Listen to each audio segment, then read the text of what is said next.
Hi, this is the first lesson in beginning guitar. The first lesson is composed of guitar types and the parts of the guitar. The first guitar we look at is the acoustic steel string guitar. Each string is composed of steel.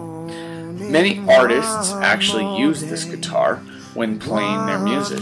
It can be anywhere from rock, country, folk music, contemporary. There are so many different. A lot of the punk bands use this. Most notably, I chose Bob Dylan. Bob Dylan made the guitar very famous with his protest folk music. And Hank Williams, who was also an advocate for various organizations when he was famous. But once again, not limited to these two individuals in music. Our second guitar is the classical or the nylon string guitar. Just opposite of the steel string, each string is actually composed of nylon. The bottom three strings on the guitar actually have a steel coating over them, but underneath there are strands of nylon still there to be used. Andreas Segovia was actually probably the most famous classical guitarist that's ever been.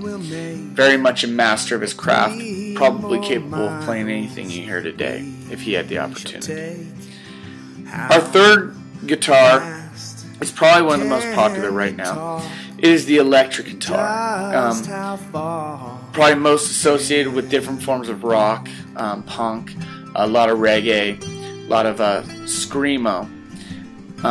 But maybe one of the more famous people that we've ever really had the opportunity to listen to is Jimi Hendrix. But once again, just like the acoustic, it's not just set to one group of music. Country stars use it. Bob Dylan actually used it later in his career, so that's what we have. When we look at the parts of the guitar, we have the acoustic one to start. We have a body.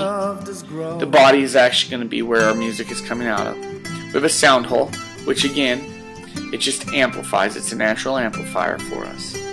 We have the neck, and on the neck lies the fretboard. Well, the fretboard basically gives us frets. Those are the little metal things that are going to let us know where our fingers are supposed to be and which note we're going to get from that. We have a bridge that actually raises the strings so that we can push it down to get different sounds out of each string. We have a head, we have tuning pegs, and a nut. And the nut is almost like the bridge. It also separates the strings so they don't bunch together. On the electric guitar, we do have a difference. Instead of a sound hole, we have humbuckers or pickups, and the pickups are actually electrical, and they actually will push us through, push the noise through the amp. So, I'm looking forward to this year, and thank you.